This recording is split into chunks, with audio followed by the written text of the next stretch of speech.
late. She's just stuck in traffic. She's on her way. Actually, I see her coming in now.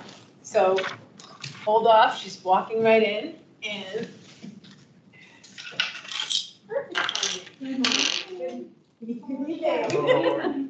That's the sort of day it's been. Yeah, exactly. It's one of the younger, and you know Sheriff is. Yes. Hi, Walt. How's everybody? Okay. Do you have a quorum, Gurjeet?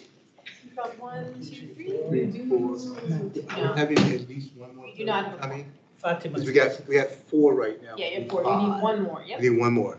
Okay. Well, I Well, was saying we could start things off if you want, or if you want to wait till other people go in. no, out of respect for your time, Sheriff, I think we'll go ahead and kick off our meeting.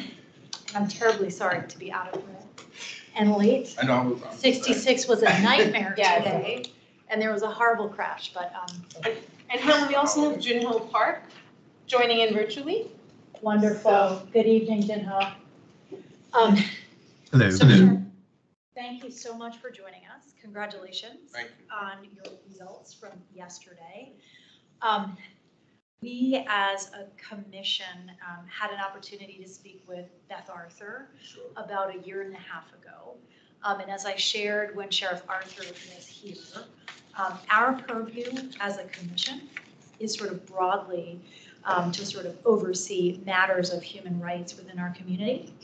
But we also have a mandate that looks to EEO matters and issues within the county workforce. So those are sort of 2 touch points where our work, I think, overlaps with yours. So we would just sort of love for tonight to be a meet and greet and an opportunity for us to get to know you better, Sure. and sort of hear about your priorities as you take the role officially. I guess today is day 1, day 2 in the seat. So we'd love to hear from you, and then we'll open it up to the commissioners who are here for Q&A. That's sort of our agenda for tonight. Sure. Here's Fatima. Great. Hi, Fatima. How are you? You're good, Rajiv. Come on in. Good timing. Good. Yeah, anywhere. So please take it away, Sheriff. Yeah. Thank you. So I think I know everyone here, or I've met you before. So my name is Jose Quiroz. I'm now, as of Tuesday, elected sheriff of Arlington County, and I've been with the department 22 years. I started the day before 9/11. Before that, I was in the Marine Corps. I served in the Marine Corps for 4 years. And before that, I grew up in Arlington. So I grew up on Columbia Pike, at 5550 Columbia Pike. And both of my parents came to this country in the 60s. Both of my parents are from Honduras. And so we settled in Arlington in the early 80s. And growing up on Columbia Pike, I attended Arlington Elementary. I attended Kenmore. And I went to Swanson for a bit. And then I went to Bishop O'Connell High School. As a public figure, I will share not something that is easy to talk about, but my father committed suicide when I was 13. And so, we talk about mental health and trauma, and this person has lived through that. And so that's why, when I share with folks that I went to Bishop O'Connell, a lot of times folks will say, oh, wow, you have money, rich kid, this and that.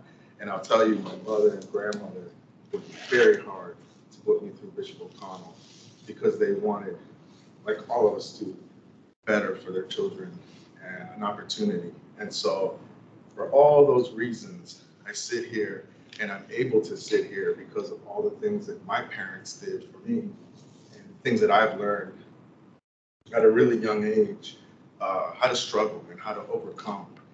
And so after graduating from high school, I knew my mom didn't have the means for me to go to school.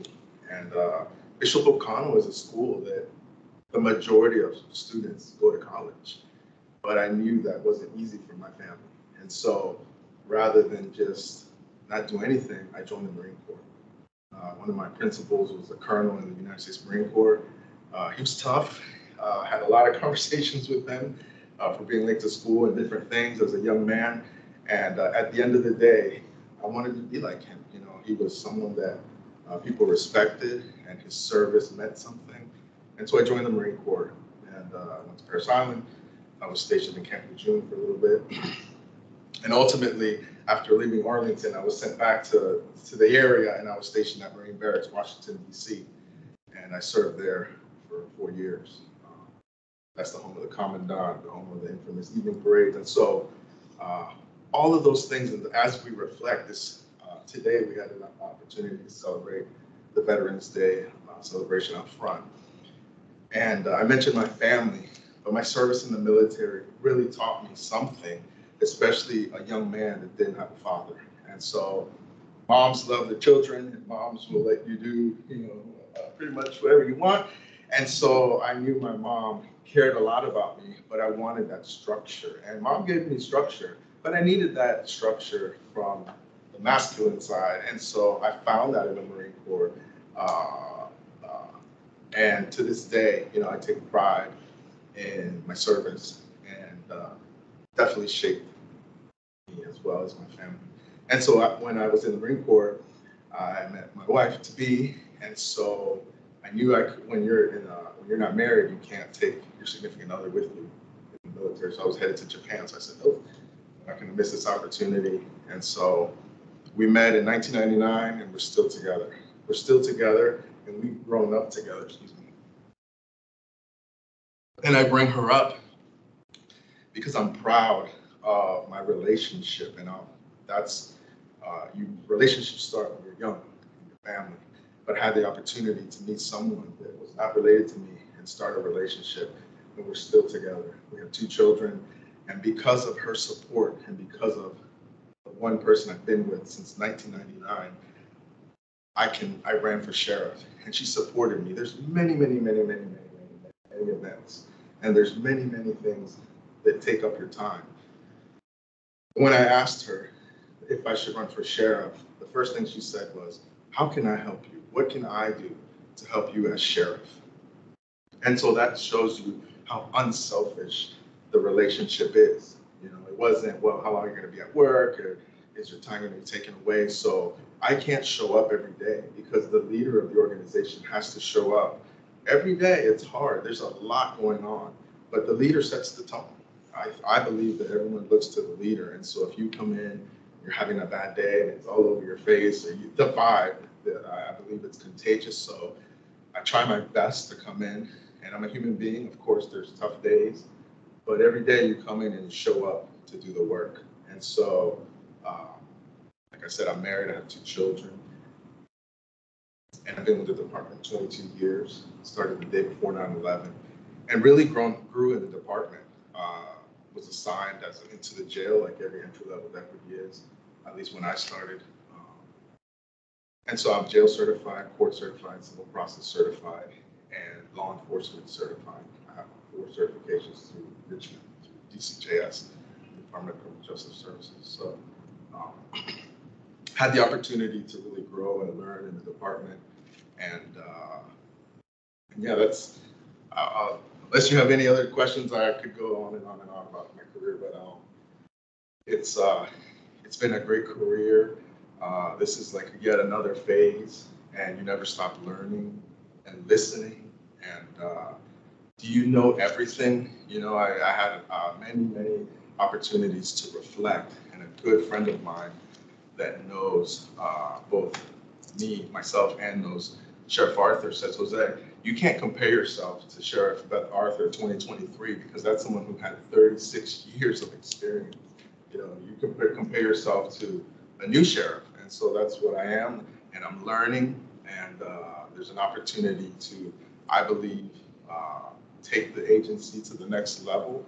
It's 2023, there's innovation, there's technology.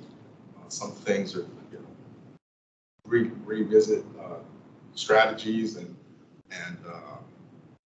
ways of thinking and doing things.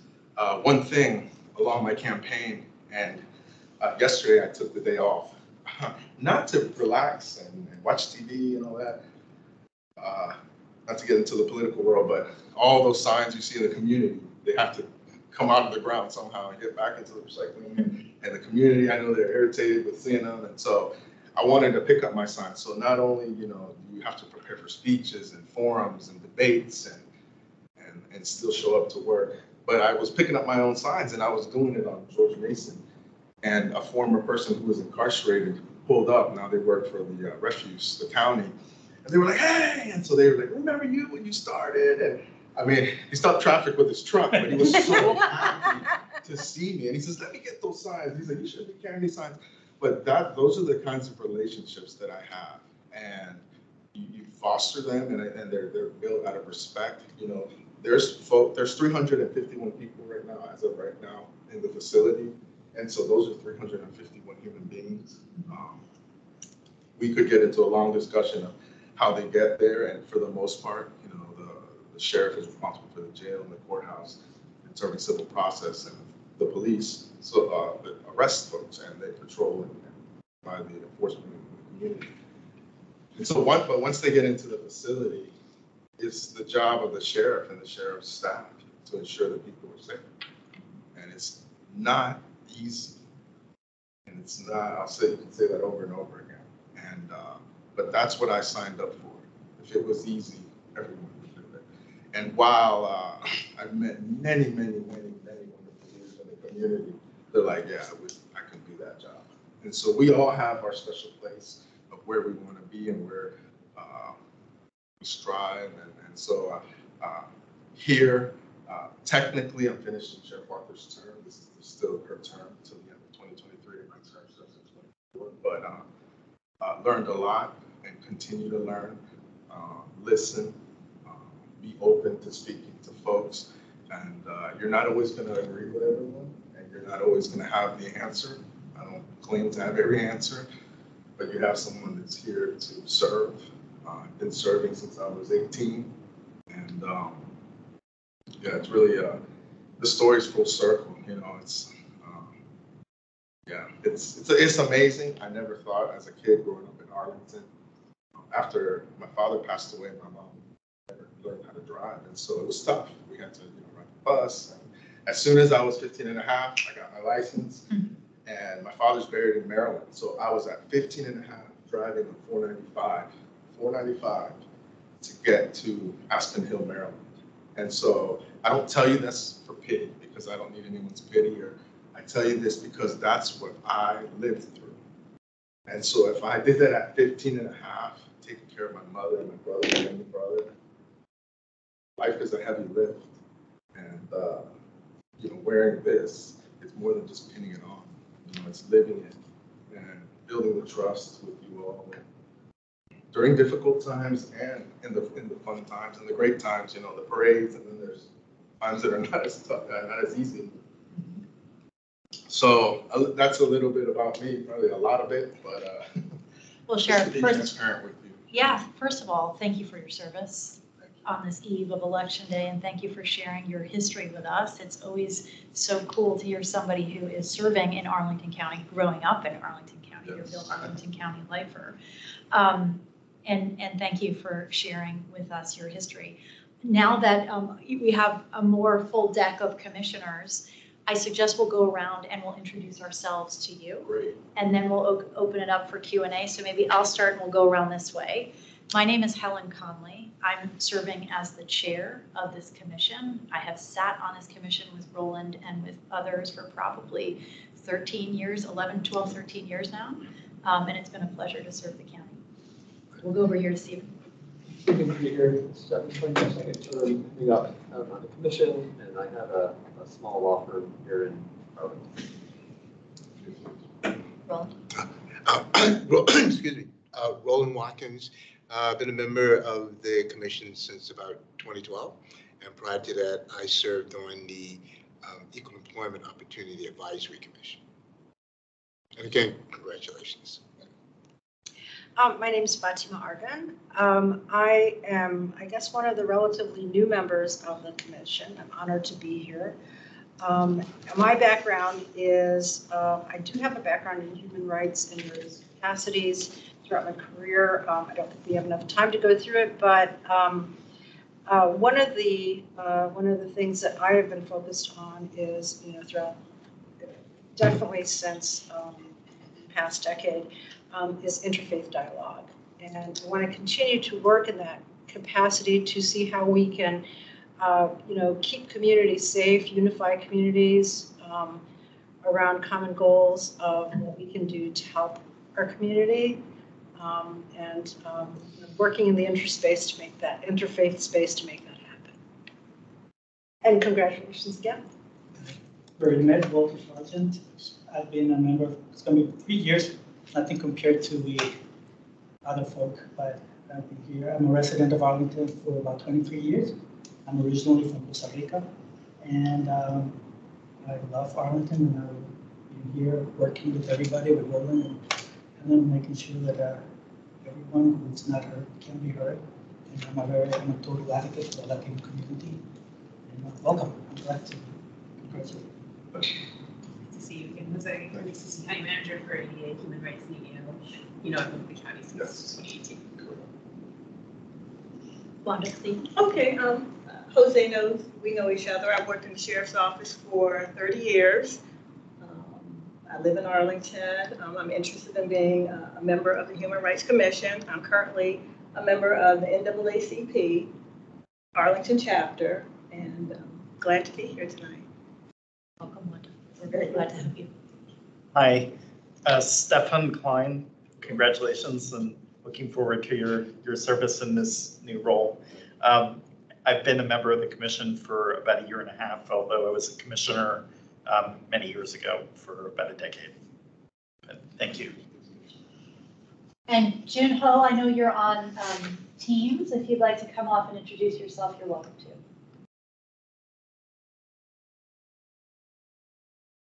Okay, well, feel free to do so later in the meeting. I'll open it up to the rest of the commission for Q&A, but Sheriff, I'd love to hear a little bit about your goals or your priorities as you sort of take over the role from, as you mentioned yourself, Sheriff Arthur was in the seat for 23 years. So, what strategies or goals do you have? Are there any areas that you're perceiving or anticipating making changes? And if so, can you help us understand what they are? Sure, thank you. So I have 3 initiatives, and I'd like to say everything goes into one of these 3 drawers. And so the first one is running a safe and progressive jail. Safe stands out, progressive stands out, focused on rehabilitation. I'll give you all 3 and then I'll go back. And the second one is community engagement. And the third one is staff wellness and development. And so going back to the first one with running a safe and progressive jail focused on rehabilitation, like I said earlier, there's 351 human beings in the facility right next door. And so when they come in, when folks come into the facility, it's a detention facility, so someone's being charged with a crime. And so they're brought to the facility by the police department for the most part. There's 7 departments that bring arrestees to Arlington Detention Facility, which I'd like to highlight because I think it's important. It's not only Arlington Police. You have State Police, you have Park Police, you have Pentagon Police, you have Airport Police, you have Falls Church, you have Metro Transit, because of Metro Trains.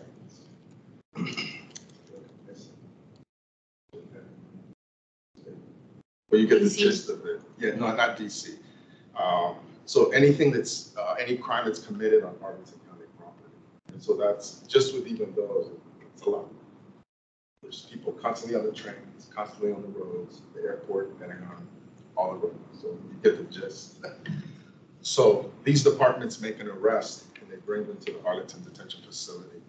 And so folks come in, they're arrested and not, whether they're treated on the street by the fire department or a medic, at some point, they're deemed clear to be brought into the facility. And so the person is brought into the facility. We do an assessment that starts with our staff, putting eyes on the person and seeing what condition they're in, talking to the person, engaging in conversation. And so if we note that something is not right, we would ask our medical vendor, our medical in this case, is our medical vendor, medical with a K, and EDIKO. And so the nurse would come down to the booking area and make an assessment. We are constantly working with the police department and fire department to come up with ways that would care for the person. As you can imagine, the police department is short-staffed. We're short-staffed. And so if the person is not fit to come into the facility, the officer has to sit at the hospital with the person. And then it's the hospital overwhelmed, depending on what day it is. I don't have the staff to necessarily have every single person go out to the hospital 911 and sit, because I still have 351 people in the facility. And so me taking the situation when the person comes in and assessing of what needs to be done. Once the charges are brought, let's say the person's cleared. The person is cleared to stay in the facility. The officer goes forth with paperwork, and then everything's taken to the magistrate. So think of the jail as it's a building. It's the building right at the end, and the sheriff is running the jail. But the magistrate is the one that's making the determination for probable cause and setting the bond. And so the magistrate decides, is Jose going to be released on personal recognizance? Is he going to put an amount of money for me to post? And so the magistrate makes that determination. Whether the person is released on their own recognizance or they're held, that's when the sheriff comes in. And so we do the booking, the fingerprints and all that. And let's say the person is staying. That's when more assessments are done, mental health assessments, case management assessments, medical screening assessment, and then we determine where the person will be housed. But my point of telling you that brief, going through that, is because when I say running a safe and progressive jail, when I say safe, I want to ensure that everyone that's coming into my facility can be kept in my facility. The jail is not a hospital. It's not equipped to be a hospital. And so just the 7, 8 of us in here have our own issues. And so when someone comes in the door, you don't know what the issue might be. Has the person been taking medication? Has the person been taking care of themselves? Is the person from even around here? Are they from the airport, where they're from California? They don't have their medicine, they don't have this. They're not speaking to us. They're not talking. They're not cooperating. All these things that come in to play.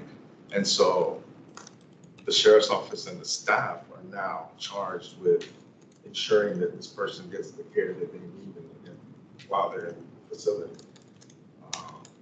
And so ensuring that folks can come in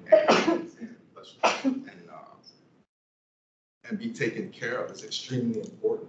I don't have the luxury of saying to the magistrate, no, we're not taking Jose because he's just, the magistrate says the person is staying, then they're staying. Now, if there's a medical emergency, we would send them out with the police department, and we're working with the fire department and Dr. Reed Smith, who's the medical director of the fire department, to come up with a solution, because a lot of times there's a conflict with, is the person staying? Are they going? Is the fire department taking them? Is the police department taking them? No, and so we're having a lot of dialogue.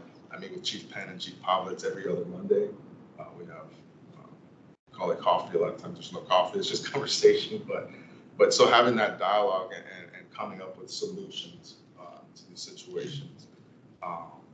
One of the things I ran on are these biometric sensors that I'm going to implement, that have been implemented. We've placed them in the medical unit for now. So it's a pilot program. And so these devices capture movement, oxygen, pulse, and heart rate. And so the devices are, for the moment, only in the medical unit. The devices, it's not just, purchase the device and plug it in and let's go.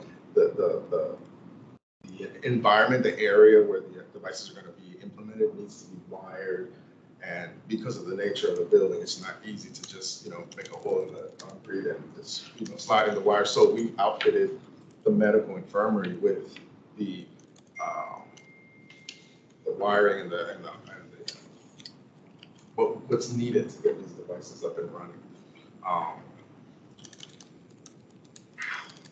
Can I ask a question Sure. as we're going? So two questions on your first priority, safe and progressive jail focused on rehab. During COVID, what we heard from Sheriff Arthur was there was an issue with a lot of the mental health hospitals being shut down or not as accessible with the pandemic state of emergency. And there seemed to be an issue with individuals being dispositioned to the jail, but really they shouldn't have that, right? People who just needed their medication, as you said, or maybe people who needed a substance abuse facility or maybe some kind of mental health facility, and they were sent to you to manage. Correct. Has that improved as the state of emergency has been lifted and the hospitals have reopened? No. And so if you go onto the county website, click public safety, click sheriff, there's a dashboard. And the reason for the dashboard is I got a lot of questions about the makeup of the jail, who's in the jail. And so the dashboard explains residency, about half of the folks in the detention facility are not even from Arlington. It breaks down gender, age groups, types of charges. And so I'd like the highlighting one thing on there is the mental health. And so how many of the folks, and it ranges, right? So not everyone's SMI, severe mental health, but more often than not, there's more mental health concerns with the folks that are being brought in than before. Is that designated, self-designated, or is that the arresting officer who's designating SMI? Right, so we, sometimes it's apparent, and sometimes through the assessment that we use the tool that we use answering the questions, you got the information. I believe when I looked earlier, out of 351, about 230 or 240 identified with some sort of mental health concern. And so, and that raises, that goes to how, what kind of interactions that the staff is going to have. We go to a 6-month law enforcement training academy, and while there's a lot of mental health training and more than when I started in 2001, it's still, you're not a clinician, you're not forensic, it's different. And so we're lucky that we have 14 therapists from the Department of Human Services that work inside the facility to support us. And so I was on the meeting last night with the Marcus Alert Coordinator and new MOST, the Mobile Mental Health Unit Van. And so while the community has all these tools that that we're using to address homelessness and often mental health in the community crisis, we have that also in the facility. And I don't know if we quite have the amount that we need. I think we could definitely use more. But we do have 14 therapists that are spread out throughout the facility, and they have different designations of areas of responsibility. So I was going to ask a related question, and it actually emanated from our conversation with Sheriff Arthur as well.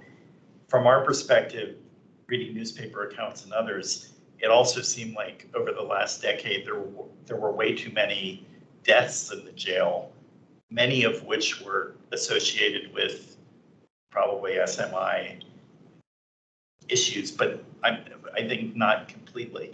You said the transport situation really hasn't gotten much better, but do you think there have been too many deaths over the last decade? And are you doing anything that will alleviate the likelihood of that in the next few years? That's a loaded question. It is a huge question. And so the majority of the deaths that happened in the jail the folks were unhoused when they came in. And so homeless, unhoused, returning offenders. And so that brings its own set of issues. And so, I don't want to go into details, and I'm, out of respect, but depending on how many years have gone, you haven't been to the doctor, you haven't been checked. Of course, when you come into the facility, we're going to take care of asking you that, getting an idea.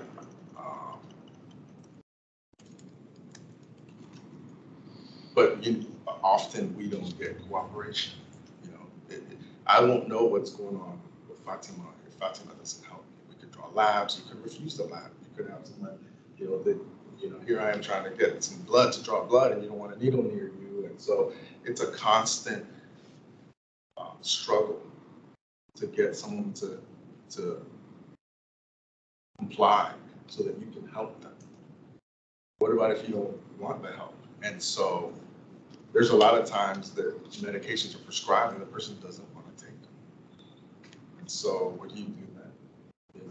And we don't stop trying, but the person has the right to refuse. They don't want the medication.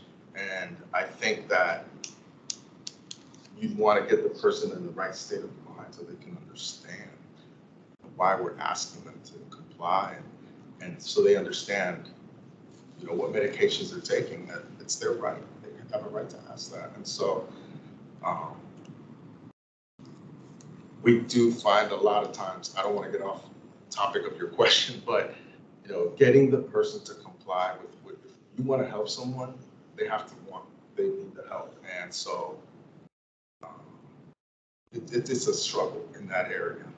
And we petition the court, we reach out to defense attorneys, and so it's a constant communication. We communicate both with the Commonwealth Attorney's Office, the courts. We've even petitioned at the court when we see someone that needs assistance. Do they need a compassionate release? We bring things up to the Commonwealth Attorney, or we contact the defense attorneys. It's really everyone working together. Because there's no human being that's employed by the sheriff's office that takes joy or just is there to see someone suffer. Like, that doesn't happen. Everyone signs up for this job, this profession, because they want to help people. Do you think that there is a deficiency in the process somewhere? Because you talk about such a high number of people in the facility that have an indicator of SMI, right? And that folks who maybe should be going elsewhere, like a mental hospital or a substance abuse facility, are landing in the jail. Where do you see the problem in the process? Is it arresting officers should be putting them elsewhere? Is there resources that could be invoked earlier before they get to you? I recently returned. Last week I went to the first of its kind behavioral health summit in Williamsburg, Virginia behavioral health summit. And talk about innovative and looking forward. You had judges there from every circuit. You had defense attorneys, Commonwealth attorneys, sheriffs, police, mental health workers.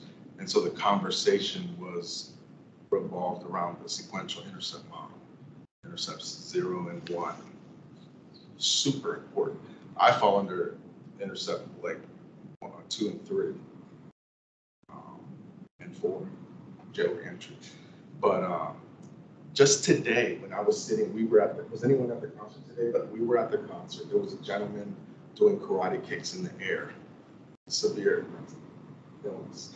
And the police had to respond. And they engaged the person. I couldn't see because they went over here. But that was in a matter of 15 minutes. And so I'm sitting there with my partner, and of course we're trained and you might know how to interact with that. But the general public is going to be scared of that. That's not normal behavior. And I was worried, and I was like, here we go, But that's our world in the facility. When something, if someone's in front of 7-Eleven, or someone's in front of Giant, and it's not acting right, what do we do? Police interacts. Let's say they're trespassing. Let's say the person, and then there becomes a struggle. And so I think, like I said earlier, the county has implemented the most vehicle, and it runs from 1 p.m. to 9 p.m. But even then, the world doesn't stop at 9 p.m. And so who's interacting with these folks? And these are trained individuals that are, there's a clinician and someone from the county that's interacting and trying to get the person help. But what I saw today, this person needed help. And letting the person continue, something's going to happen. It's going to end up bad for someone. And so, going back to your question, there's so much to say, but the sequential intercept model, I think getting folks the assistance, whether it's housing, whether it's substance substance use disorder counseling, mental health counseling. Do you think there's adequate training within the county PD, or maybe fire, or where these other first responders might encounter folks in the sequential intercept model that you're talking about? Or is there room? And respectfully, I'd like to speak on my own agency because I don't want to speak on the police or the fire, but I think we're getting there. But for all of a sudden to have 240 out of 351, and I say all of a sudden, it didn't happen all of a sudden, but it feels like it happened all of a sudden. That's a lot. And so I think we can always benefit from more training. And that was one of the things that we talked about at this summit in Williamsburg is what resources, giving folks in their careers an opportunity. So I would say when you're somewhat tenured, you have the skills to interact with different situations. And so that's something that we're constantly addressing. But when there's staffing shortages, it's difficult. Someone that is tenured and can engage the person based on their experience and training, it just takes time. We're hiring, and I'm lucky at this next session. I think I'm going to have maybe 12 recruits going into the academy in January. But these are 12 people. It's going to take time for them to build that training. And it's like a fire hose. Just because the academy has it on the curriculum, it takes time and we do the CIT training fairly early in the person's career, like right after they graduate from the academy. I believe the police department waits a while for them to have some kind of on the street experience, and then they go through CIT, crisis intervention training. But mental health first aid was a big topic, is a big topic. So these are things that I'm looking at and very, very interested in. Related to that, two questions, and I'm jumping in on you here. No, but, please. And please, I invite the other commissioners to do it, so it's a conversation. You talk about the 12 recruits that are going into the academy. When I previewed at the top of our meeting, right, our oversight and collaboration with your office is in the area of human rights, and then it's in the area of of your department's workforce. Sure. To what degree are you working or reflecting on some of those affirmative action plan hiring goals as you're looking at some of these new recruits?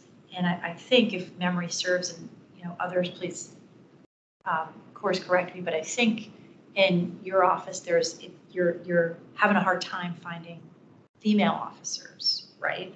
Well, that's changed. That's changed. Yes. Okay, Yes. that's great. Yeah, it's great. Tell us more about it. We are one of the most diverse agencies in the area. And this wasn't, we have conversations at the department how some agencies will highlight with posters in 2023 or 2021. This even Wanda knows that for years the department has been diverse. And so with these 12 recruits, when I met a few of them, because they stagger when the start dates, we have folks that were in banking for years, or teaching or nursing in like nursing homes, or teaching in preschool. And so people just want to do something different. And it's always like you're a little worried because it's different. It's a different profession. But people that have that experience and that background, even in banking, you do a lot of customer service engagement. And if there's any, inside the facility, we don't take firearms in the facility, batons, tasers. We just have our pepper spray and a pair of handcuffs. And really the greatest tool is your words and your communication skills. And so it's always, to have folks with different backgrounds coming into the facility, into the profession, I should say. I think it just benefits everyone. Yeah, but we definitely have, I can get you the stats on our female staff, but that's not an issue. And I know there was conversation in corrections for years that, you know, the cliche like, oh, well, corrections, you're this big and this and that. But it's the way you treat someone and the words you use. And so everyone, not everyone, but folks have sisters, mothers, aunts. And so maybe a female officer will get through to someone a little easier than, you know, and so that's something that we always are mindful of, like who can engage the person. And at the end of the day, we want the person to be calm. We want to help the person. And on your observation about the timing of CIT training is different on the PD side as compared to the sheriff's office side. Are there points of collaboration or best practices sharing between you and your department and PD where you can share those observations and maybe help on some of the dispositioning issues that you're observing? Yes, so we're lucky that when we do the crisis intervention training, we do it, we blend the classes. And so the police department, the sheriff's office are all engaged in there. And it gives us an opportunity to train together and to, we tease the officers because in the facility, like I said, we don't have all these tools, really just have your words. And so it really puts you in a position where you have to engage the person and be mindful of body language, your tone, eye contact, you know, all things that command respect. And you can say a lot without saying a lot, you know. And so it can get you in trouble. And so the staff, I'm very proud of them because the nature of our work, you know, you're in a facility inside a housing unit, there's nowhere to go.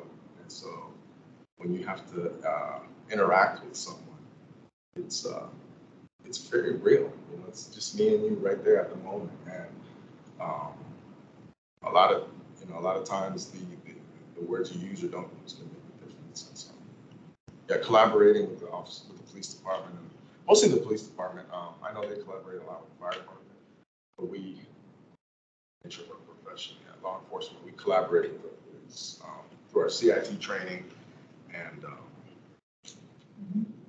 do you talk about collaboration? Do you have the counterpart with the police department, and do you and that person integrate what should be followed together with the police department? I'm just confused. I'm always confused as to the sheriff department and the police department in Arlington. But do you guys at some point join together to follow the same kind of policies and procedures, or is it separate at all the time? well, I'll start with the difference. So the police department does patrol. So they patrol the community. And so if there's a car accident, if you call 911, the call center will dispatch a police officer. That's their function. And so Chief Penn, the police chief, he's appointed by the county manager. So Chief Penn reports to Mark Schwartz. And so my charge of the sheriff's primary function is running the detention facility and protecting the court. So providing security to the courthouse, to the judges, and then the serve civil process, any documents that come from the court. But we are law enforcement certified, so we are able to assist when this vehicle went into Ireland's Fort Courts. It was a Friday evening, I remember. Mm-hmm. And so, you know, police, they're short-staffed, and so they responded to the vehicle in the restaurant. And so my staff took calls for service. It was all the warrant deputies. So the deputies that serve civil process, they already had vehicles, they were already in the office, so they ended up taking calls for service to support the police department. So we do collaborate and work together. We just helped them with the Marine Corps Marathon, which is like a huge lift in the area, big event. And so My concern has always been that the police department does something different than the sheriff department, and they treat people who are committing some type of crime differently, who are not trained properly to deal with minorities or people with mental health care. So my concern has always been, are these officers and people being trained to do the correct outreach when they're engaging with the community who are committing some type of fault? right, yeah, and I would be, like I said, respectfully, I wouldn't want to talk about the police because they have their own policies and their own procedures, and so which are separate from ours. But we do attend the academy, the same academy. I'll say once we graduate the 6-month academy, we go through field training, and so the police department has their field training. We have ours. The bulk of my staff, when they graduate from the Northern Virginia Criminal Justice Academy, they are assigned to the detention facility. And so that's what I did. Once you graduate, you're assigned to the jail. And so you work in the jail, and depending on different promotions and advancements and movements, you can and that's really one of my struggles, not to get off topic, but it's hard to retain when the bulk of my responsibility is the detention facility.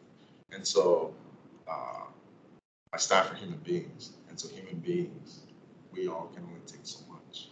And so it's a very stressful environment. And so if I know I can make more money or maybe even less, but I can be on the street in a patrol car, and I'm not saying it's not dangerous, it's extremely dangerous, but my staff is inside a facility for 12 and a half hours. They work 12 and a half hour shifts. I just came from there. We're having our holiday pre-Thanksgiving meal tonight, so I was working over here. Thank you. But yeah, but it's tough.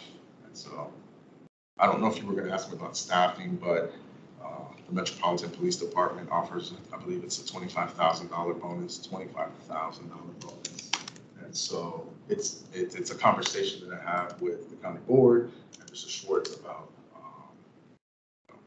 we have to be competitive. And it's hard in this area.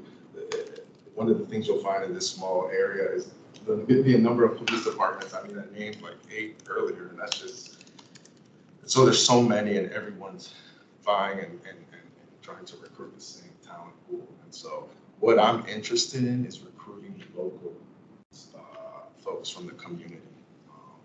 And so that's why getting into my second initiative, community engagement, to your point, a lot of folks don't even know there's a sheriff's office. And that's like, that hurts us, you know.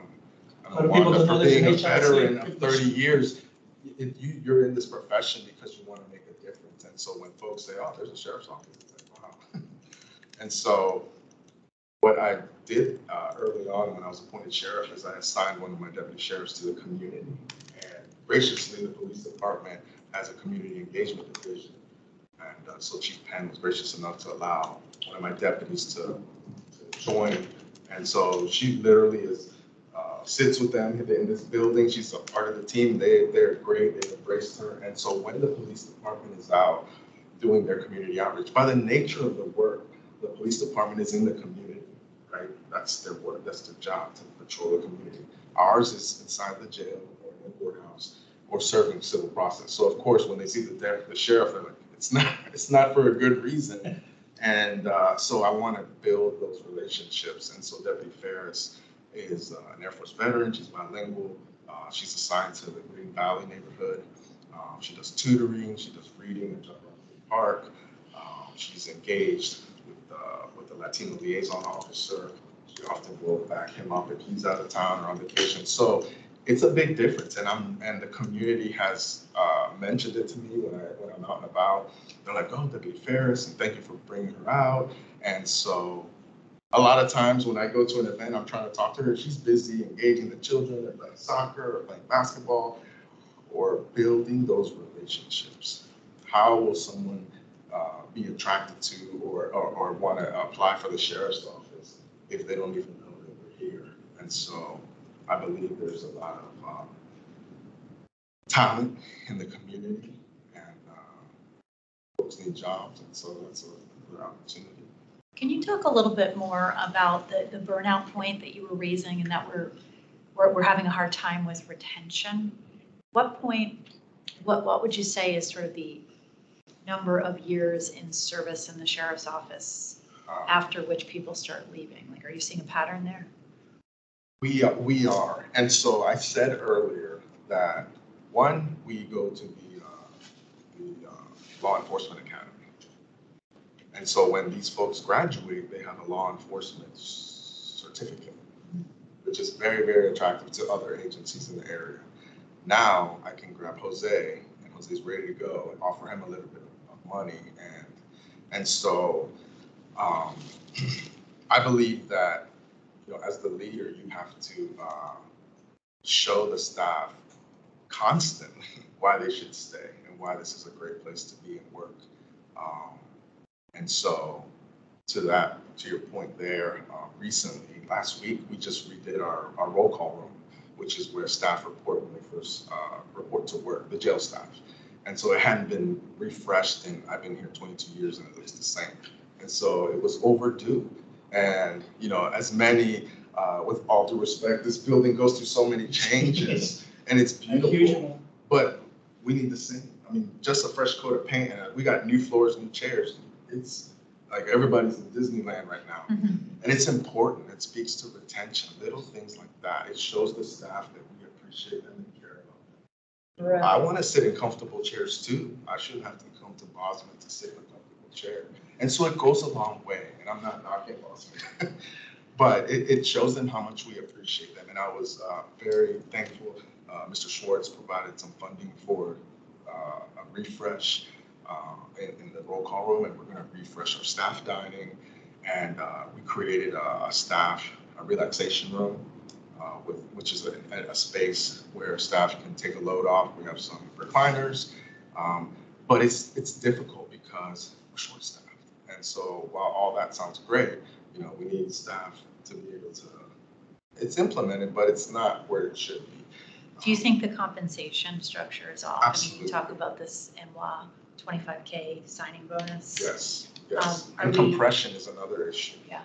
And so, if I started 2019 and there were no increases, and then Jose starts in 2023, I might be making more than Fatima, and she's been here 5 years. And how does that make her feel? And so she's been here 5 years, invested her life. I just talked to a staff member. I share this because you all want to hear what I'm going through. I'm sharing with you. I had a staff member, great person. But the person, I said, how's it going? He says, compression. He says, I've had to move 5 times in 5 years because every time the rent goes up, you can't afford it. That's not fair. That's not fair. This person is providing, a service to our community, putting their life on the line. And every time that the rent goes up, they have to move. And that person has young children. And that's not fair. Like that night, I feel so guilty, but I can't do this on my own. I need the community and the board and everyone to help me out. I just told them tonight, be proud, because when the community's on vacation, or at home sleeping, or enjoying your favorite Netflix show, there's staff in that building, ensuring that the people that are under our charge are safe. But who sets the compensation? Are employees from the sheriff's office on a different pay scale than police officers under the county manager? Yes. Who sets that pay scale? Is that you? No, the county sets the pay scale. And so that's another, thank you for bringing that up. We don't get paid. My starting salary for a deputy sheriff is $62,000 a year. The police department is 68. So the police department is 68. And the average income of Arlington is 120,000. So my staff live in Spotsylvania, Stafford, Waldorf, La Plata. So 12.5-hour shift, and then you have an hour and change on the front end and then on the back end. So that's not fair. And so, we could make this place, we could refresh the whole, but people need to live. They need to buy groceries, pay bills, live life. And then it's a tough job. And then we're going back to the beginning with the 241 gloves of mental health. And it's not the jail from the 80s, the 90s, 2000s. It's a different population. So about how many positions do you think you lose a year for people going someplace else? Because 62,000 in this area is small. I mean, there are clerical positions that are. What about benefits? I mean, I would imagine the benefits might, compensate for the. Yeah, I mean, the benefits are attractive, but you're talking to folks that are living now. the medical benefits are important. Yeah. But I knew when I started and I was in my 20s, didn't really think about that Yeah. until now. But yeah, I think we need to dedicate to the people that protect us. And So I don't think that 68 is enough for the police department, 62 here, but No is way. there always, for the counties that have both, like Fairfax has a police force and a sheriff, is there always a disparity between the police and the sheriff, or is it just in Arlington? there is, because I have the stats and I can share it with you all that we did a couple months ago, because we were trying to compare every agency within like 30 miles, not even maybe 15, 20 miles, and see what are they offering? Because that's who we're competing against. We're competing against all these departments that are nearby.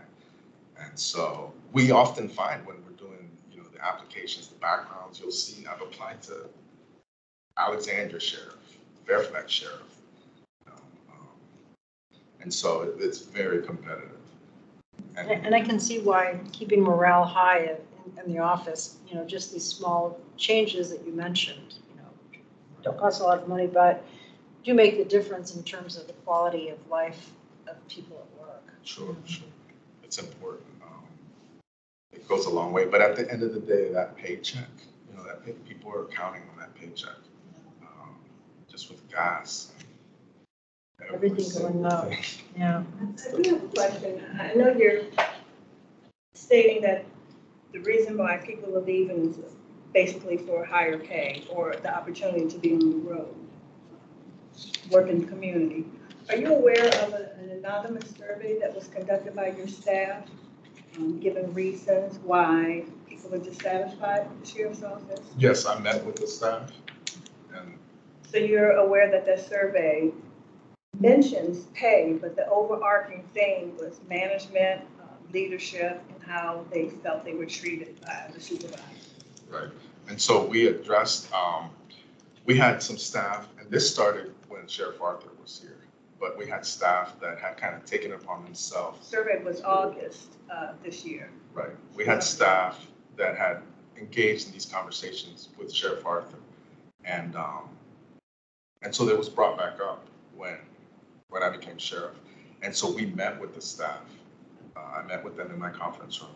And I said to them, I'm not here to give you a million explanations or solutions. I need to listen to you first to understand what the issues are. And they did a great job. Sorry, I'm speaking back there.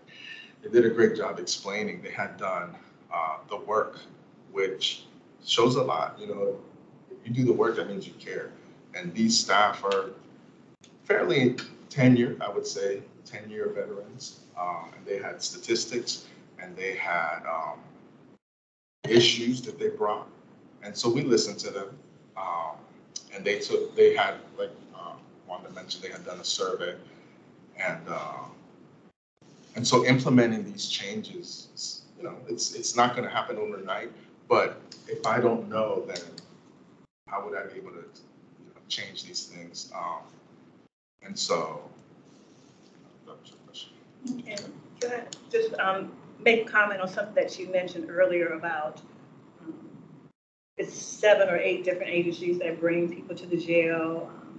Some of the residents in the jail, they don't cooperate. You can't force them to do certain things, but as the sheriff, you are the keeper of the jail and you're responsible of those in your care. And while some people may not cooperate, as you're aware, there was a $1.3 million lawsuit that was settled, because it was mentioned earlier about the deaths in the jail. So there was a lawsuit that was settled. As you're aware, there was another incident in terms of one of the deaths where there was failure to follow policies that resulted in one of the suicides. So it's not strictly just because the police are bringing people in, their underlying conditions. There are other factors that have caused deaths in the jail, which I said one was resulted in a $1 million settled lawsuit. So I just wanted to point that out. It's not just people are coming in with underlying conditions, not cooperating, because it sounded like it was victim blaming when we know that there are other factors as well. Right, no, it's not victim blaming. At the end of the day, I'm the sheriff. And so if something happens, I'm responsible. It's on my watch. And so looking back at why something happened and who was involved and what can we change, and we address all of those things. People have been let go. People have been disciplined. People have been, but I can't get into all that, and I'm not going to get into all that. Yeah, It's part, go ahead, Darrell. Sheriff, we had in 2022, we had at one meeting, we had the president of the NAACP to come and speak. And then at the next meeting, we had Sheriff Arthur to come and speak. And I have to say this to Sheriff Arthur, because I have been involved pretty much in commissions for about 20 years. And in every instance in which we asked the sheriff's office to come and speak, they have come before every agency, I mean, every commission that I've been involved with, and they have availed themselves. And thank you for keeping that tradition, because I think that's very, very important, because in some instances they didn't have to come, but the sheriff did come before us. At the meeting that we had with Sheriff Arthur, she said that she had commissioned the Justice Department to look at the sheriff's office, and specifically to look at some of the things which have pretty much happened there. And she said that she was expecting the report in something like September, and that the report was going to be made public, and that she was going to implement whatever was the recommendations of the Department of Justice, whatever was that division. And my question is, did that division ever issue such a report? Did she get the report? Did she implement what was in it? And is it going to be made available to the public? And it was September of 22 that she was talking about. Right. That's what it, yeah, last year. Right. I was on that meeting with you. Oh, that's right, you were. So it was the National Institute of Corrections. Okay. And they did come in. We had two folks come in, medical expert, Dr. Her, H.E. Barbar, Ray Her, and Dr. Margaret Severson. She was the psychiatric piece. And so they came in, it was in November they came in, and they did issue a report, and they did issue recommendations. And those recommendations were obviously received by the sheriff's office. And so I believe we had this conversation earlier this year, but yeah, they were never published or never shared, which is, again. But they were implemented. Correct. So we have, what we did was, it was a report, and I'm not sure if we did a summary, an executive summary, because the report was like 49 pages long. And so I can't remember if we provided that executive summary to the county board. And then what we did was we dissected the report and created a flow chart so that we could kind of keep track, because it was hard to flip through there. But some of the things that came out of that were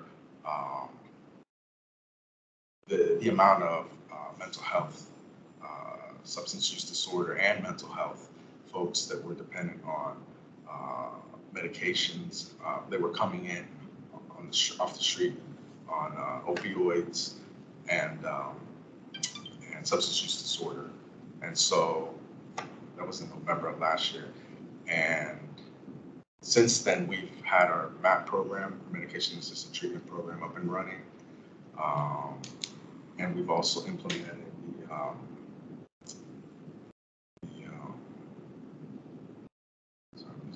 so we have the MAP program, and then one of the things that I've asked the county board for is my own doctor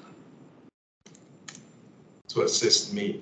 And so what I've done, I was in the position, I believe when we had that meeting with you all last fall, I was the captain overseeing the contracts.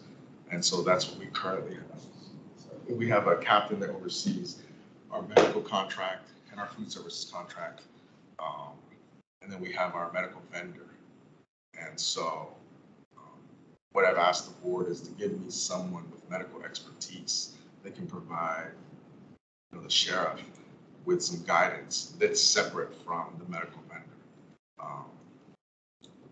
Because I'm not a doctor and one of my staff is. And we actually had this conversation because we were seeing a lot of uptick in our booking and processing with the arrestees coming in and having to contact Dr. Reed Smith from the fire department and engaging in conversation of, you know, is the person fit to come in? And then, you know, are they gonna go to the hospital? And so when we had that conversation, I discussed with the board that it would be extremely helpful to have someone with a medical background providing me with guidance. There's sheriffs that have attorneys on staff, and really this is, like I said, progressive, innovative. The future is, yeah. I mean, Did you get hiring approval for that doctor on staff? it's pending. I believe it's on the agenda for the board. Going back to those issues that Roland brought, when it comes to policy implementing in leadership or satisfaction or salaries, that's not on your office. It's the human resources, Richard, correct me if I'm wrong, if I'm totally distorted. That all those decisions and policy have to be approved by the board before your office even decides anything, correct? Right. So it's not you who's not following changes, it's the board not helping for us to evolve. Correct. And they do avail themselves to listen, but I'll say this, the police department has collective bargaining and they have their unions. And so that's not available under the Constitution of the statute for the sheriff's office. It's not, it's part of the, so unless the sheriff is not able to have collective bargaining under the umbrella of the sheriff. There's 123 sheriffs in Virginia. Is that because of the law doesn't allow the sheriff's office? It's in the Constitution as part under the yes. Interesting. But why did they, I'm just curious, to the extent that you know, why was that separation made? Is there any reason that? I'm not sure, but I know at least here in Arlington, a lot of my positions are funded from the county. And so there's sheriffs like in rural areas where the sheriff's office, every position is under the state, right? The sheriff gets the power from the state, the elected official, constitutional officer. And so with the police being able to do, there's a lot of collective bargaining. I'm not trying to get into their business. That's the police department. I'm not in the police department. But, you know, then it seems to staff that the sheriff isn't fighting for them when I am. Well, I have a concern that maybe the human resources not helping you properly to have a better department, and we're focusing on the wrong things. And leadership and all of the problems with the department come under human resources. No? Yeah, I honestly can't speak to that because I think constitutional officers, some of your employees, county employees, and then some Right, are- but everything goes, every decision I make with salary and goes through HR, county HR. And so that may not necessarily be the case in other areas of the state, but here in Arlington, because the county funds certain positions. I've had an opportunity to hire a few retired folks that have retired. And just to get their numbers right and all that, that has to go to the county. And so you make a very valid point. Thank you. So Sheriff, thank you so much for your time Thank you. this evening and for your, oh, please, Kim. I'm sorry, the NAACP branch had spoke with you, the Criminal Justice Committee, and they spoke about a civilian advisory board and a proposal. Mr. McCraven, I think, Peter. Right, was submitted to you, and I'm just. I never received it. Never, Did it go directly to me? yes, I never received it. I have a copy here for you, with the email as well. Thank you. You're welcome. Thank you. Yeah, when I met with the NAACP Criminal Justice Subcommittee, I think it's Peter Craven. he mentioned, when I was canvassing and knocking, I knocked on his door, we had a long conversation, and he mentioned Citizens Advisory Board for the Office of Sheriff. And it's a great idea. And so a good friend, Sean Casey, the sheriff of Alexandria, is a good friend of mine, and he has one, and he loves it. And so I've been working with Sean to help me understand how that works. And it sounds like it's a win-win. Whoever's on board to assist a leader, especially in this profession, I mean, why would you not take that assistance? But everybody has to be on board to move forward and to help the situation. There's enough that's working. There's enough working against me just with the nature of the work. And every day we come in and give it all we've got.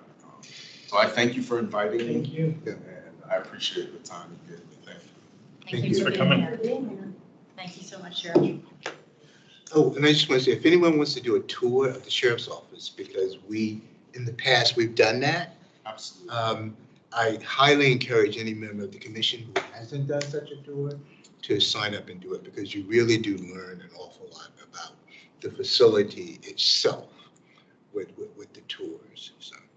And I think it was, you guys weren't doing it during COVID. Correct. Are you doing it again now? We are, as of now. You know, we still want to be careful and be cautious. So there's certain areas that we just want to be careful. Yeah. That's what we there's an outbreak. We might circle back to you in Q1 to see if we can arrange Sure. an opportunity for commissioners who haven't had an opportunity to do it with you. Sure. Yeah, absolutely. I know I've given tours as sheriff to the COB, me, and her assistant. So they've come in, a couple other folks. Yeah. I've given a tour to every county board member because I wanted them to go through the facility with Jose.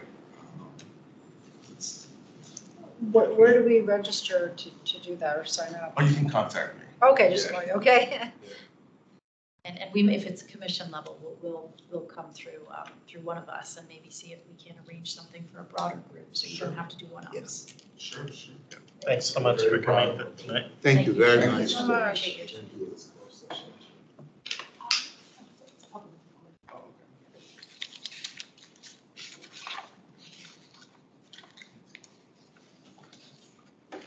Okay, well, we have a quorum in the room, so we'll officially call the meeting to order. Stefan, thank you for taking the pen on the October minutes. You all would have received that about a week ago. Has everybody had a chance to review? Any edits or comments? I'll entertain a motion to approve the minutes. I move for approval of the minutes. Okay, all in favor? Aye. Aye. Any opposed? Okay, the minutes approved unanimously. We have kind of a jam-packed agenda today. So I'll quickly sort of jump into some of the updates here. There are quite a few items we have to work through. The first is an update on the status of our proposed revisions to the ordinance.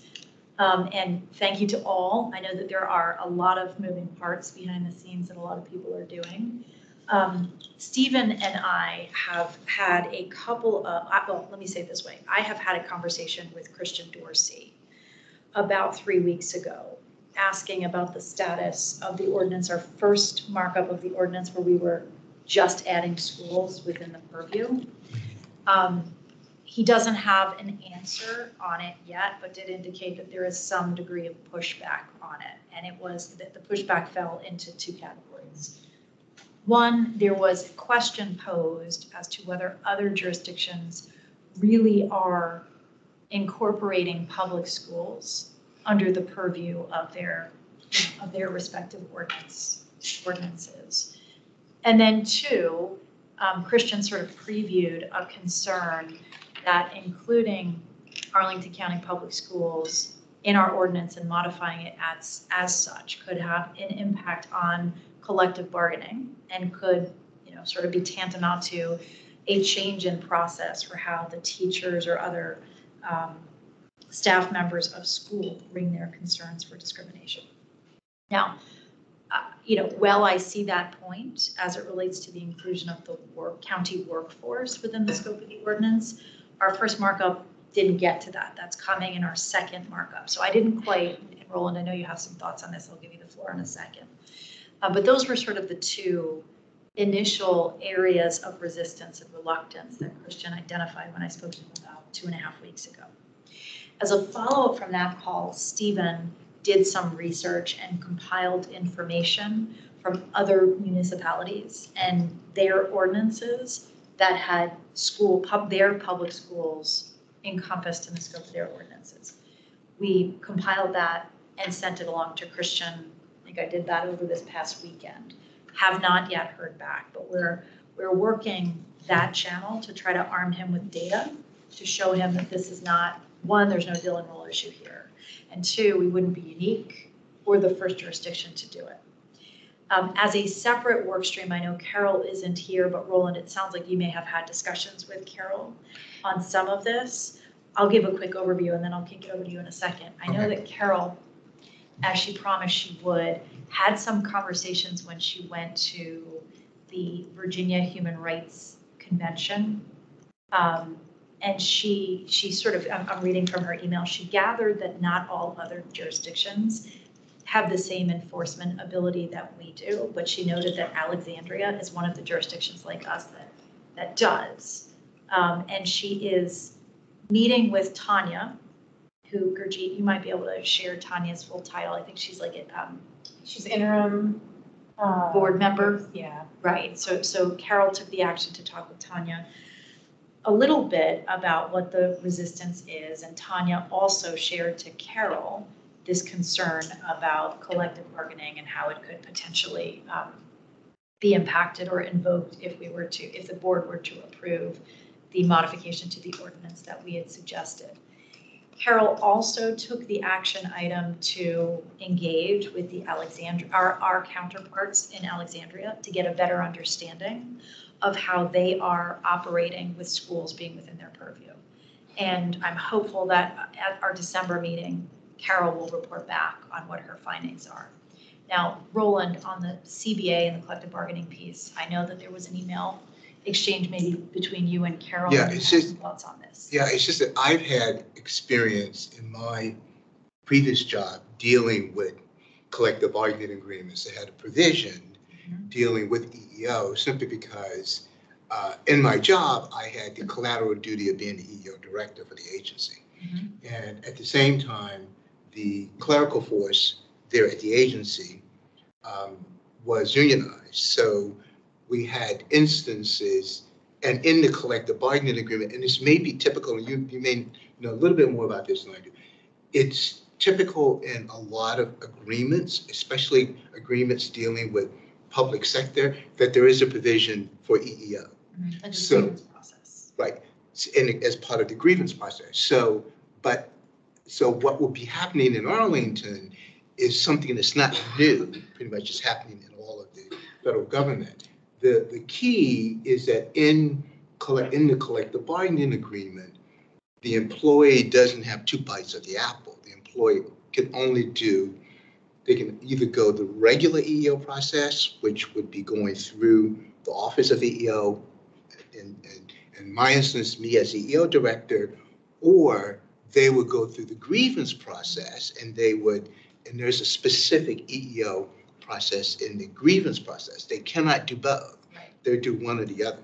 So I think that's how Arlington would be dealing with that, because that's how pretty much the federal government pretty much deals with that. But that's not anything new, Right. pretty much to this area. Right, I mean, I think putting a really fine point on the issue. Yeah. Right, and Stephen, please do weigh in here, okay?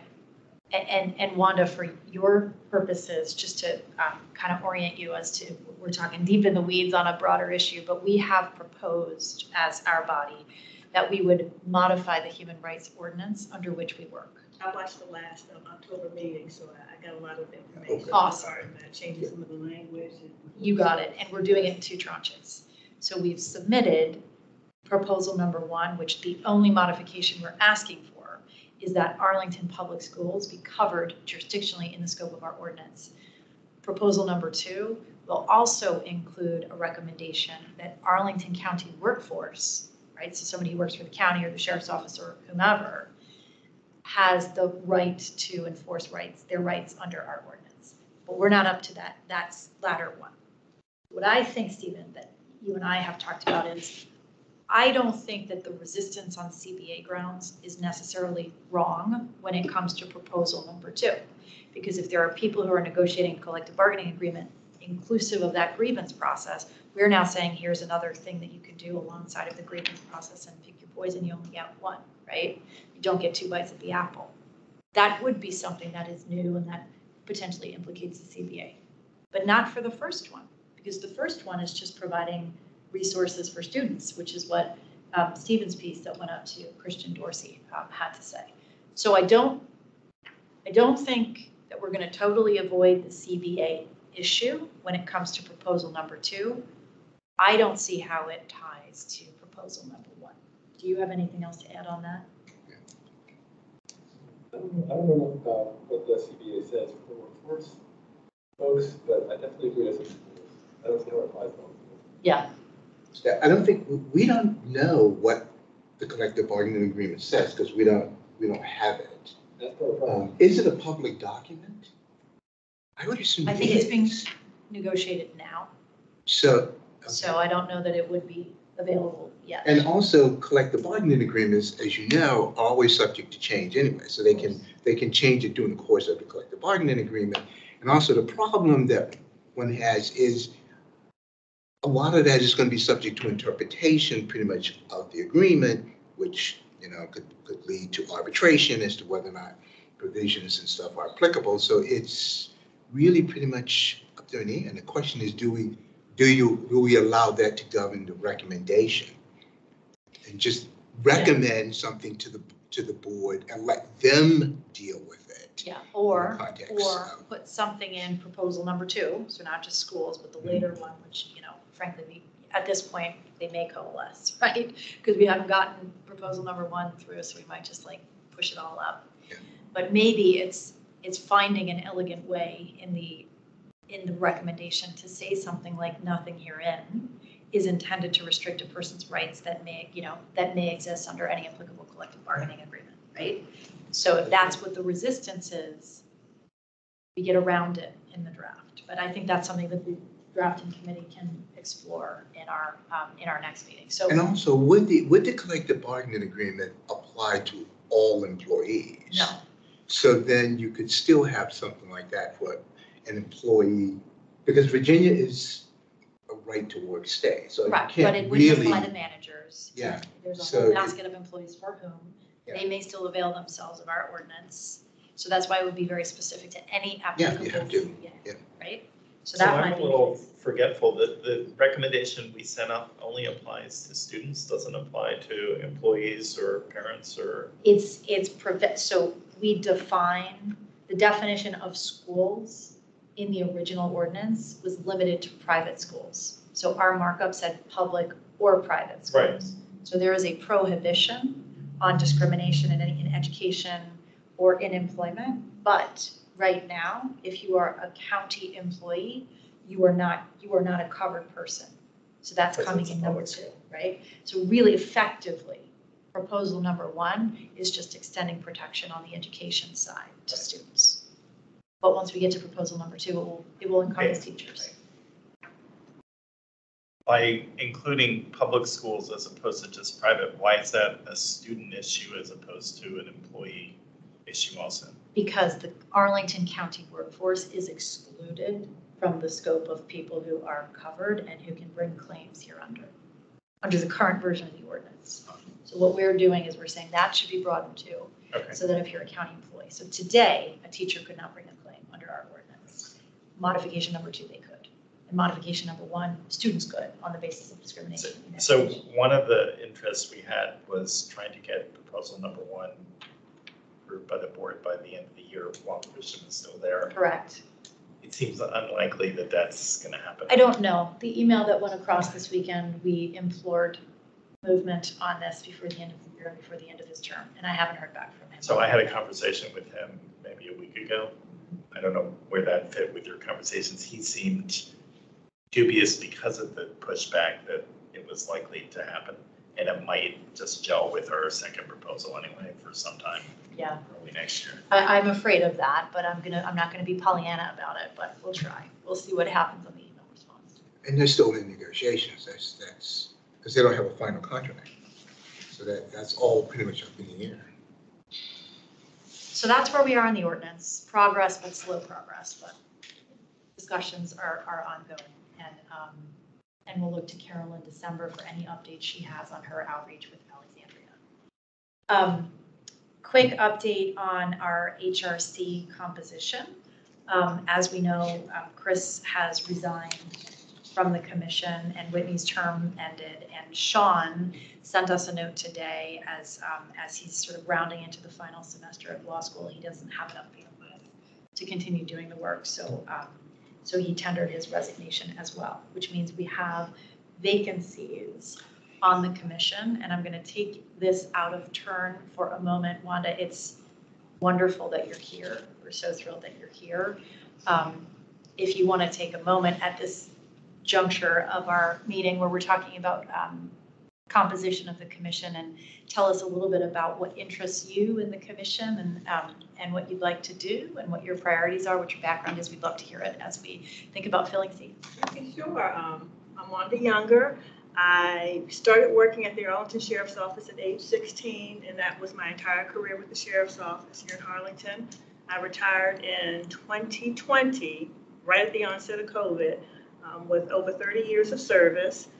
I started, like I said, at 16 as a summer intern, and then a part-time, it's called secretary back then, and then I decided to attend the academy and become a deputy sheriff, and then I moved through the ranks to sergeant to lieutenant to director of pretrial services, and resigned or retired in 2020. Since retiring from the Arlington Sheriff's Office, I've been volunteering full-time with Arlington NAACP as an elected official. I'm a secretary, and I'm in my second term, and I just enjoy helping and giving back, volunteer work, advocating for people's rights. That's what we do at NAACP. As the secretary, I'm an ex officio member of all the committees. So I'm a member of the Education Committee, the Political Action Committee, the Criminal Justice Committee, Housing Committee. So I'm very involved with the issues that are within Arlington County. I'm excited to be here. I would like to be a part of the team. I have a lot of insight within the community, within the sheriff's office. I'm available for meetings. I'm retired, so there are no restrictions to hold me back. And I live in Arlington, Douglas Park. My total years living in Arlington is about 30 years. I went to elementary school in Arlington. My mom was a single parent. We moved to Alexandria, came back to Arlington. I lived in Prince William and back here in Arlington again, but it encompasses about 30 years of living here. I live with my husband, who's retired from the Arlington Police Department. He was a deputy chief of police here in Arlington. He's also an attorney. I have 2 sons. I have 3 grandchildren. My youngest grandchildren just recently celebrated his 6th birthday. He does have a disability, spina bifida. He's a huge warrior.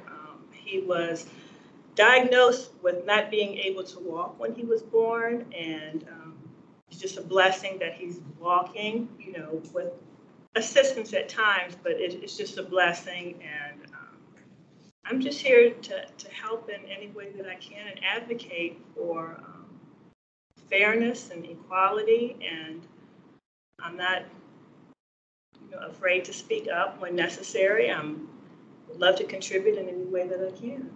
We're so thrilled you're here, Wanda. What a cool story of your, from 16, starting out in the sheriff's office. That is a long career there. Very long career. Yes. And your grandson's birthday and all of the things. And so thank you for being here. We're delighted to meet you, and I'm really looking forward to continuing to work with you. So how many vacancies, you mentioned the 3 people who we knew, but how many vacancies on the commission are there? I think there are quite a few, Gurjit. There are 4. There are 4. With Sean, there were Sean, 9, Whitney, Chris. take away Sean, that's 8 present And the members. total is And the supposed to be. statute is 12, so we're 4 short. Yeah. Yep. I didn't mean 4 short, we have 4 vacancies. And we have a lot of work to do. And, you know, especially as it becomes more challenging. And one other update, and then Fatima, I'll kick it over to you to maybe talk a bit about the poll. My term as chair is going to end at the end of December. And sort of TBD on who will come in behind me. But it's really been such a pleasure to get to do this and to work with all of you guys. So all of that to say, changes afoot, right, in our commission. And we've got the quorum challenge that we have been talking about for some time. I know we tabled the discussion at our last meeting as to how many meetings do we want to have. But quorum is not on 12, but on the number of, a majority of the people who are on the commission. I believe that's right. So 5, basically. Yep. The quorum is set by statute, and the statute says 5. It says a majority of the people on the No, commission. the statute specifically says 5 members make a quorum, but a majority of those present can make decisions. So we've been looking for too big of a quorum when we had more people, I thought. But we have had challenges even getting Sure. that number in the room repeatedly, which is why we've had to cancel as many meetings as we have. So all of that to say, changes afoot. We've had some vacancies. We're going to be filling new seats, but we continue to have our quorum challenges. Fatima, thank you very much for taking the action of submitting the poll. I wonder if you can share with us a little bit about what you have gotten. Sure, happy to. Well, I don't know how much I really have to report because we got, I'm looking at 4 responses that were actually recorded on the poll itself. I think Stefan and Carol had issues accessing the poll. And I believe Stefan's response was that, you know, any one of the options worked for him. But what I have here, and I don't think Carol was able to access it. I'll have to go back to her email to see if, you know, what her response was. But what I have here is that, first let me explain how I set up the poll. Because I didn't have the option of, you know, changing the entries to match the options that we wanted people to choose among, I had to use other dates as proxies. And I made it very clear exactly how that was set up. As an example, on November 15th, okay, so we wanted to decide, the decision was whether or not we wanted to keep the meeting date on Thursday as we have it now, or whether we wanted to possibly, you know, try meeting on Monday instead. And the response was, as I see it here, 3-2 in favor of keeping it on Thursday. So there's dates here. This poll is set up for meetings on specific dates and specific times. So you used it as a straw man for, so it sounds like Thursdays. Exactly. Thursday. Exactly. What about number of meetings? So similarly, I set up the straw man to work the same way, and the 14th and the 15th. Let me just make sure I got this right. I'll go back to the email itself. Yeah. Well, I remembered exactly what the issue was. Basically, just open this again. So Thursday, yeah, so Thursday works in terms of the day. In terms of the frequency, monthly 1 out over quarterly. We have 3. But was there any opportunity for people to propose something other than monthly or quarterly? Not on the poll, you know, directly. So of the 5 responses, how many people said they wanted quarterly? How many people said that they wanted monthly? So the quarterly was, we had 1 response for quarterly and 3 response We need 3 responses for monthly. So just to keep it the same way that we have it now.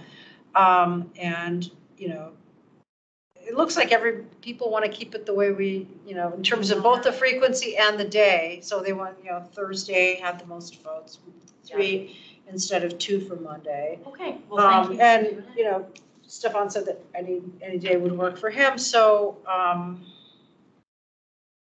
you know, that being the case, you know, it's 3 to 2, or in this case, 4 to 3. You know, Yeah, so I think we can see the prevalence your there. vote for all of them, sorry? I think we can see the prevalence there, but thank you for sharing. Yeah, and I also gave people the option to select more than one. You know, if both dates worked, that was fine too, so that's. So can I ask another quorum issue? Yeah. Is there anything, so the statute says you need 5 people for quorum. Right. You need a quorum for a business meeting. Do you actually need quorum for a meeting? Like, say we only had 4 people here to have a discussion. This is the perfect tee up to what I was just going to ask Gurjeet to go to next, because to your question, what we did since the last meeting was have a couple conversations with county attorney's office, because that was an issue that came up last month. So let's say we don't have a quorum, can we at least have a discussion? Right, you can't approve the minutes, but. Exactly, and can we sort of basket our business to a later point in time? Because I think we heard a lot of conflicting things or conflicting views, and Gurjeet, maybe you can sort of walk us through what county attorney gave as the answer to that question. Sure. So if you have a properly scheduled notice meeting, and it's hybrid like this, if you don't have a quorum, you can still meet. So if you don't have 5 commissioners that are present, that's the quorum, you can still meet, but you can have no virtual participation and you can't vote. So for example, if 4 people showed up today and you had 6 online, Helen, you would have to kick those 6 out. And then you guys could proceed. If Sheriff was here, you could listen to him. You couldn't vote on anything. So understand the voting thing.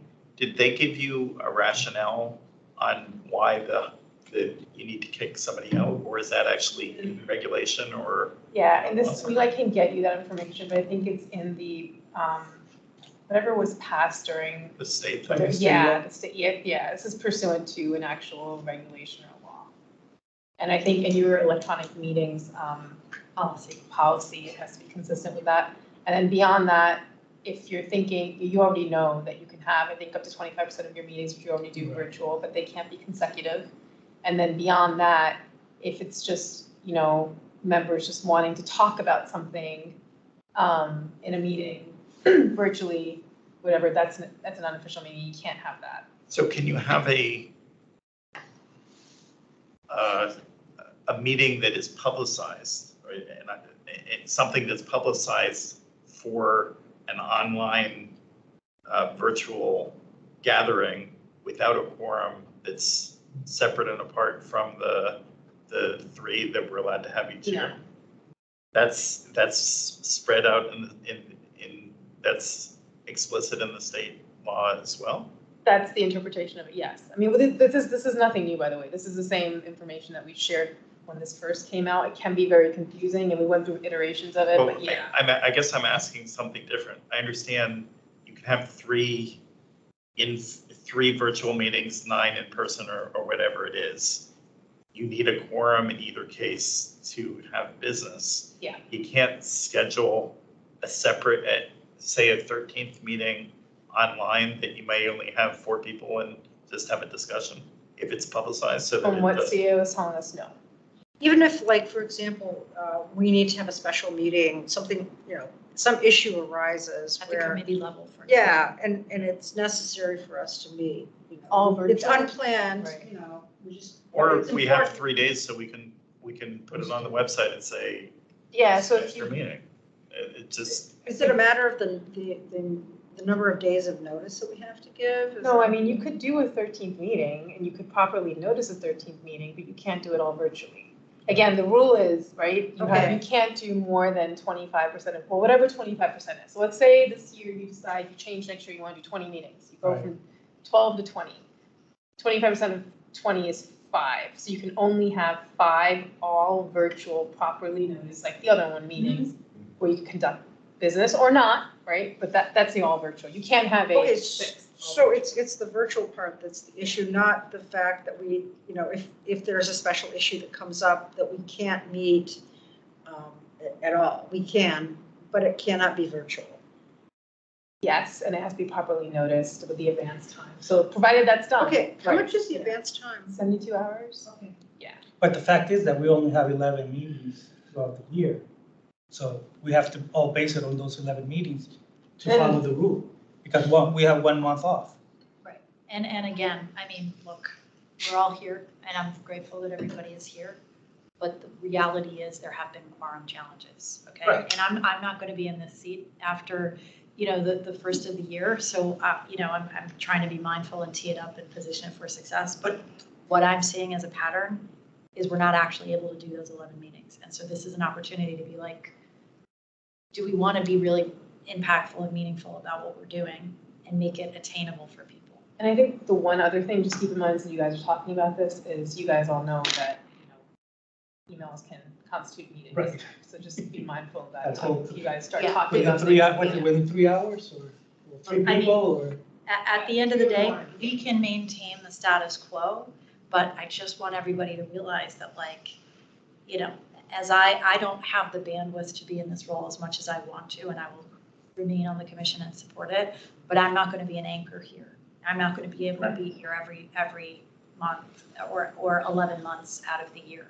And so I just encourage everybody, well, let's maintain the status quo, but think about it, right? If you don't think that we're going to be able to be here consistently and meet quorum 11 times, think about reducing it to something that's more attainable and doing longer agendas, right? So that we can really make these meetings impactful. But with all honesty, I think that we're always going to have that problem. I mean, before pre-COVID, I don't recall having quorum issues as much as we did now. I think we've gotten used to this whole online thing, and the state hasn't realized the monster that it created.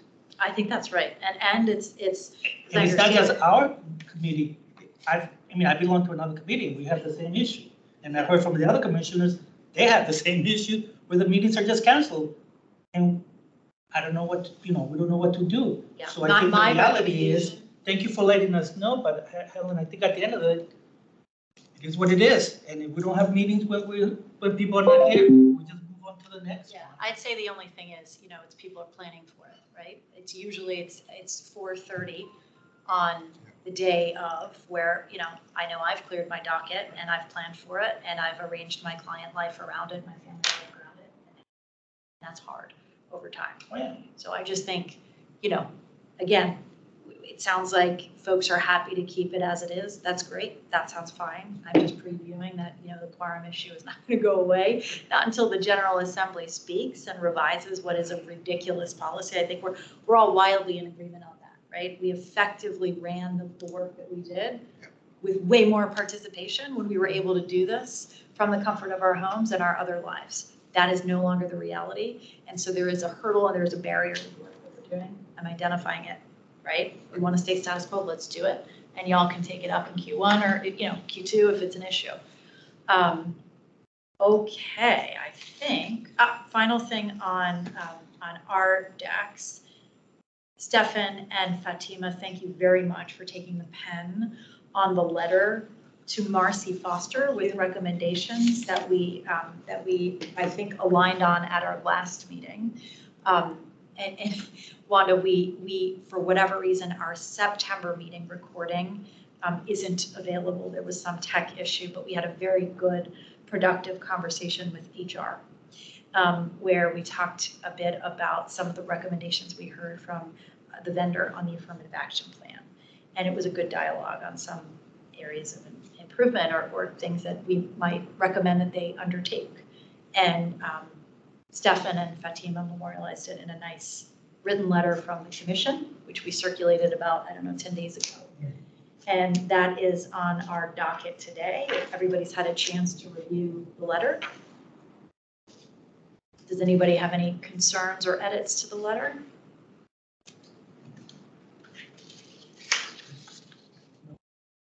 Are we in agreement to send it out? I move that we approve the letter. Second, All in favor? Aye. Any opposed? All right. Very By the way, good. Stefan, Very good. deserves credit for having written it. I just edited it, so I just want to thank him for. Thank you for doing it. Very Credit good where stuff. credit is due. Thank you. Excellent. Okay, so we will get the letter out. And I think with that, we have concluded our chair update portion. Wanda, we took your public comment a little bit early on our agenda, but thank you for sharing it at the point where it was germane. Gurjeet, anything on executive director's report? No, so we don't have any update. We are finalizing the AAP, we've gotten the draft, and we have no extensions. And then I did get questions from you, Stefan, so I'm hoping we can move that to the summer meeting and we can get you that information out on the statistical reports. And that's all. Yep, and Stefan, feel free to articulate the question just for the benefit of the other commissioners so we know what you're curious about. I guess what I really bore down on this month's statistical report, and I saw, for instance, there were a lot of administrative dismissals, and it seems like every year that there's a bunch of them, and there's very few dispositions that a complainant would find positive, either that there's a ruling for them or a settlement. Those were the only thing. And so I wondered historically whether those trends seem to be accurate, and kind of more holistically how the staff views complaints. Like, is it just something to, crank through them in any way and finish them up? Or is it to find, something? So I wanted to have, it was partly what's the answer to the specific questions, but it's more that we can have a discussion and provide our recommendations to staff about the complaint process. And parenthetically, and I had mentioned this to you, and then I talked to Christian about it, my prior tenure on the commission, which finished in 2005, we had appeals almost every month, sometimes two a night. And there's been one appeal since I was here. Helen said very few in your tenure. I kind of wanted to know why that's the case. Is it because there are other venues? Is it because complainants don't actually know what their rights to appeal are? I just don't know what they get. So I wanted to have a discussion, and Gurjeet is going to provide some specific information to those questions. So some of that I can let you know. One of those things I can address right now. So we don't take the complaints as something to get through. I want to make sure that everyone understands that is clear on that. We take them very thoughtfully, and we actually take them in the way we take when we come in as in the light most favorable to the complainant. So we work with them to see if, sometimes complainants don't know, often they don't know discrimination theories, right? So they don't know what they're alleging. So if we can't help them articulate an allegation that fits, well, often you may see in our decisions we'll analyze it under both theories, harassment and discrimination, because just in the event that they met both, to give them every benefit of the doubt so that all the information we collect, we're really getting at if they were harmed in any way, whether it's harassment, discrimination, retaliation. And also we do, and we can share the letter with you, we send out a letter at the end of the decision that lays out all their appeal, their review, I shouldn't say appeal, I guess it's right to review with the commission under the ordinance, and all their options are aware of that. I think one of the reasons you may not see it, now no one can know why, we don't get as many appeals, of course, right, we're not in complainants in their minds, but I think one of the reasons, and I understand from at least Anna, who's not here today, but will be in December, is it has remained consistent in the past. I mean, I came on in 2018, I think from what you're saying, from Helen said too, it's been pretty much similar in terms of how many you get, but I think one of the reasons is we take pains to explain our reasoning. We like to be, if anything, overly communicative with complainants and respondents, so they feel like we're not, the complaint comes in and some places will just sit there, for example, that can happen. We make sure that doesn't happen. And before the decision is issued, we will call them and explain our rationale and the reasoning. So I think that helps cut down on some of, when people understand they don't necessarily want to appeal, or maybe if it's employment, they've decided they're going to go to the EEOC, so they don't want to go appeal. But that's some of it. And then the other information, we can definitely get you. And I appreciate that and looking forward to it. The thing that struck me really most was this month there were 3 failures to cooperate and there were 7 failures to cooperate for the year out of 39. I'd like to know a little bit more about this, but I can tell you that in the one appeal that we did here, I think the entire commission was a little surprised about the disposition, not on the merits, but on the investigation, which kind of was on failure to cooperate. That the investigator didn't, didn't try to reach all the witnesses and left like one message with something. I remember that. I don't know whether that was an accurate snapshot of the whole process for everyone, but that was the only information that we had was this one case. So I wanted to know more about what failure to cooperate means, because there it seems like 25, not 7 out of 39, whatever that percentage is, almost 20% seems like a lot. We can get you that. And on that Okay. last one, without going into it in too detail, just the reason it wasn't so much that they couldn't be contacted. I think 1 or 2 witnesses, if I recall correctly, couldn't be reached, but we don't just try to reach them once. We try multiple times. As you can imagine, sometimes folks just don't call us back Sure. or they change their mind. In that specific one, the decision was made that, even if they list 11, we also have time frames, right? Unless we come to you for a request for another year extension, we have to wrap them up. And that's not that we wouldn't investigate all 11, it's just if we think that even if we interviewed 11, we're still gonna come out the same place, we may make that decision not to. That's what that one was. But I understand and appreciate your question, so we'll get you that information next Thank month. Okay. Members' reports. Does anybody, I don't have officially anything on the agenda. Does anybody have anything to add before we adjourn? No, I think I just wanted to add, last time I know that we were going around the room asking people. I think the question was, whether the present conflict in the Middle East was going to, create greater tension here in our communities among, certain minority religious groups. And it looks like it has, and, it's the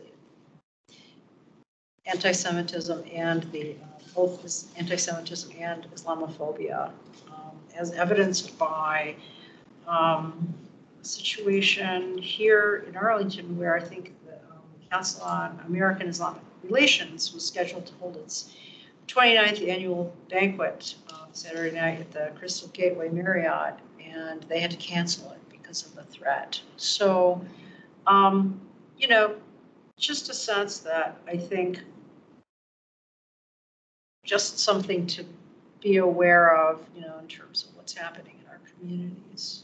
And to the extent that, we can do anything about that, I think we might want to look at that, to throw that out there for consideration. Yeah, and while we have the pen on our ordinance, it may be worth just taking another sweep through and making sure that it's robust religious expression and protections around those categories as well. So thank you for listening. Great. Okay, anything else? Quick question, Helen. Now that Whitney's leaving and she was dealing with the whole spearhead of education, are we dropping that? Or? No, I don't think we're dropping anything. I think we've just got to fill up our seats again Okay. and I'm just curious. assign people and. Okay. Great. Okay, well, 9 o'clock. We are adjourned. Thank you, everybody, for being here. Thank you. Have a great Thanksgiving, everybody. Thank you. Adjourn. Second? We need a motion. Motion to adjourn? Second. Okay. Aye. Any opposed? Aye. Any objections? No.